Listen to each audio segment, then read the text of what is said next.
वो जो संत तुलसीदास को लेके किंवदंती है वो याद है ना? क्या उनकी पत्नी थी तो एकदम आतुर होकर के वो भी अपने मायके गई हुई थी। तो बरसात मॉनसून उफनती नदी पार करके वो इच्छा के आवेग में उनके पास चले गए। अब किसी ने देखा नहीं, कोई सीसीटीवी तो होते नहीं थे ना उस वक्त। ये था कि व्लॉगिंग करो, तो ये तो अब बस जनश्रुति है, लेकिन हम मानते हैं कि हुआ होगा। तो चले गए अपना उफनती नदी वगैरह पार करके, और शायद अमावस रही हो, कुछ नहीं दिख रहा। तो वो ऊपर रहती थी पहली दूसरी मंजिल पर।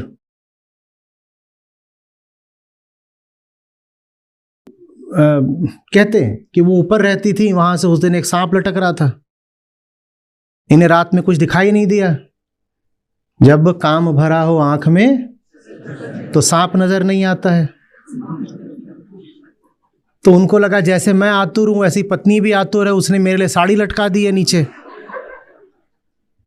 तो वो उसको पकड़ के चढ़ गए ऊपर, उसके कमरे में घुस गए। तो पूछ रही तुम कहां से आए? बोले आ गए हम। तो चिढ़ गई वो, अपने वहां घर वालों के साथ थी। बोले रात में घुसे चले यार, वो आए कैसे? बोले तुमने लटकाया था। उसने झांका तो सांप बड़ा भारी, भौचक्की रह गई।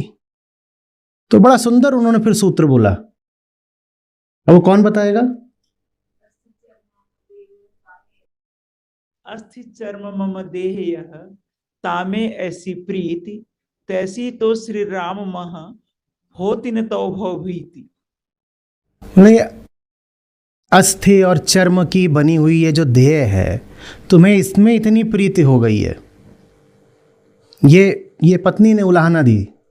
इतनी प्रीत अगर तुम्हें श्री राम से हो गई होती तो तुम तर ही गए होते। ये जो भवनद है तुमने पार ही कर दिया होता। जितना तुम मुझ पे मर रहे हो, इतना अगर राम पे मर लिए होते तो तुम्हारी जिंदगी लग गई होती। बड़ी अद्भुत स्त्री रही होंगी।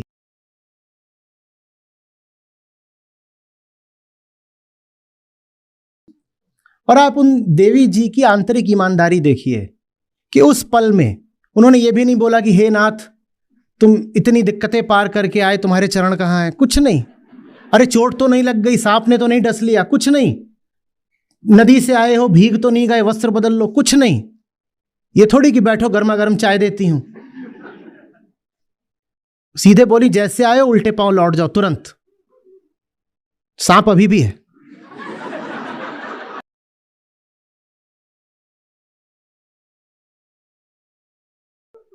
तो रिश्ता किस वजह से टूट रहा है हमें क्या पता।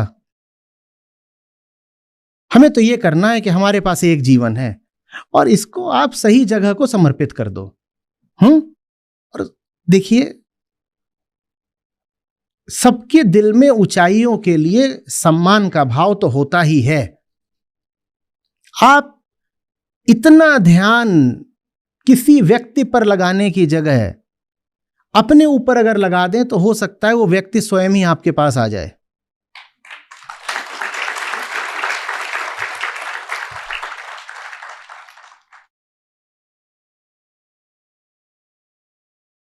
मैं तो पूछा करता था, एक बात बताओ, जो राम का नहीं हुआ वो तुम्हारा कैसे होगा? हो सकता है आपसे भी वो यही सवाल कर रही हो कि तुम्हारे जीवन में राम तो है ही नहीं, मैं क्या करूंगी? और आप राम के हो जाएं, फिर जो आपके जीवन में ना आए उसका ना आना ही भला। आप राम के हो गए। राम माने क्या?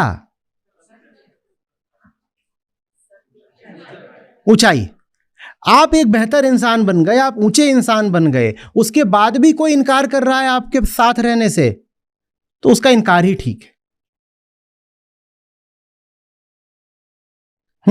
लेकिन हमें तो यही करना है ना कि पहला ध्यान हमें अपने ऊपर देना है। जितना ज्यादा हम रिश्तों में सर झुका देते हैं, इतना सर तो हमने सच्चाई के आगे कभी झुकाया ही नहीं। कहां कहां नहीं हम माथा रगड़ाते, किसके किसके नहीं हम पांव छुआते, सिर्फ ये कि रिश्ता बच जाए। अरे छोड़ो, झुकने में बुराई नहीं है, पर सही जगह झुको ना। अभी आप इतनी बात कर रहे हो तनाव ले ले करके, दिल के मरीज हो जाओगे, कल परसों मर जाओगे। तो कोई आएगा आपके साथ मरने क्या? जिसको दिल में लिए लिए दिल का दौरा लग गया आपको, जब दिल जल रहा होगा वो कहीं आसपास भी नहीं होते, या होते हैं? उन्हें तो खबर भी नहीं होगी कि उनके कारण आपका दिल टूटा और दिल का दौरा आ गया, उन्हें पता भी नहीं चलेगा। उपलब्ध रहिए कि ये मेरे दरवाजे खुले हुए हैं, लेकिन जमीन पर मत लौट जाइए। हां, मेरे दरवाजे खुले हैं, तुम जब जीवन में आना चाहो आ सकती हो, और जब भी मेरे जीवन में आओगी प्रेम और सम्मान पाओगी। लेकिन मैं आकर के नाक थोड़ी रगड़ूंगा, मेरे पास करने के लिए और बहुत जरूरी काम है। और मैं तुम्हारा दुश्मन नहीं हूं, आज भी मेरे मन में तुम्हारे लिए जगह है। जब चाहो चली आना,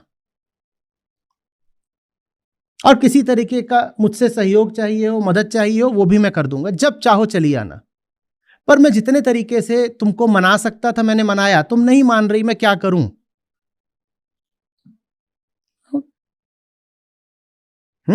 एक है ना अपना, वही एक अपना है, बाकी सब तो ऐसे ही है, उसका क्या करना है?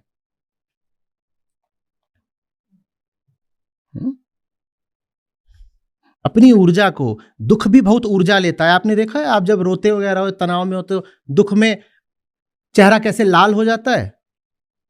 दुख भी बहुत ऊर्जा लेता है। एक आध घंटे रो लो तो 8 घंटे सोओगे, इतनी थकान हो जाती है, तनाव बहुत हो जाता है। इतनी ऊर्जा आप राम के काम में लगा दो, जितनी ऊर्जा दुख में जल रही है।